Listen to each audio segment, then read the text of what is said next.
À l'inverse de ce qui existe aujourd'hui sur les droits d'auteur, avec la SACEM qui gère justement l'ensemble des droits des auteurs et un système de solidarité des artistes entre eux, vous incitez donc à la gestion individuelle des droits. Pourquoi le système de la SACEM vous semble moins propice finalement à la création? Parce que c'est ça que tu expliques, c'est que ce système de licence libre, il est propice à la création.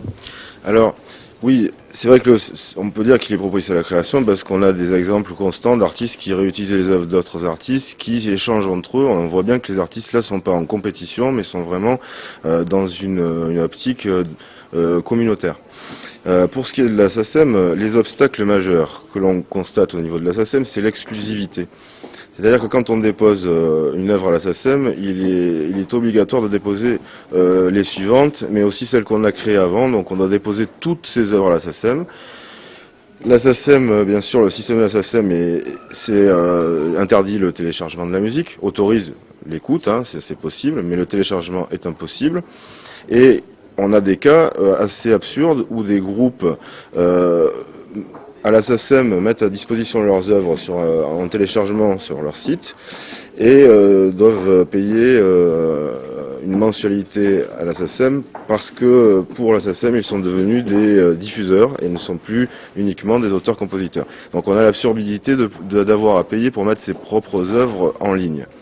Secondo, le système de la SACEM, s'il est très intéressant pour ceux qui ont signé dans une maison de disques et passent constamment à la télé et à la radio, c'est bien plus difficile pour beaucoup de sociétaires qui ne touchent rien ou très peu de droits d'auteur annuellement et se trouvent non seulement dans cette position de ne pas pouvoir diffuser leur musique largement, de ne toucher aucun droit d'auteur, aucun revenu sur leurs œuvres. Donc, ça représente une part importante d'ailleurs. Hein.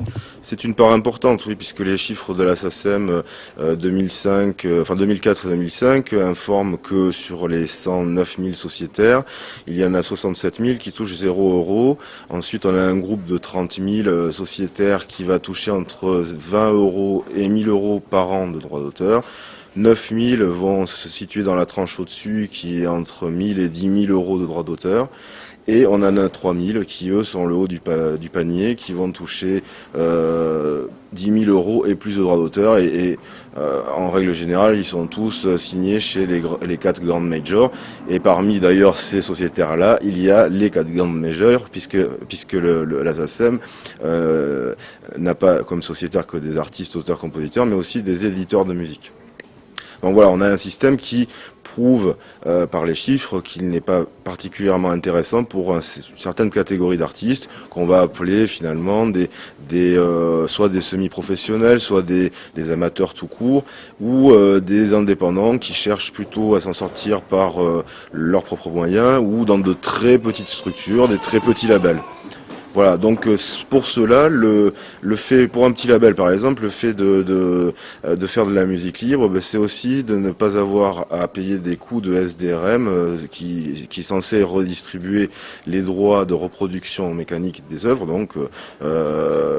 Donc ces frais-là représentent pour un petit label une somme assez importante, puisque c'est 8% du prix de revente à un distributeur. Et voire 11% du prix total des ventes s'il n'y a pas de distributeur derrière. Donc ça, c'est des économies que les labels peuvent faire. Donc ça permet pour eux d'avoir plus de souplesse au niveau de leur production. Et ça ne les empêche pas de se vendre chez des gros distributeurs comme la Fnac, puisqu'on trouve certains d'albums qu'on peut trouver sur notre borne sont diffusés à la Fnac, chez Virgin, etc.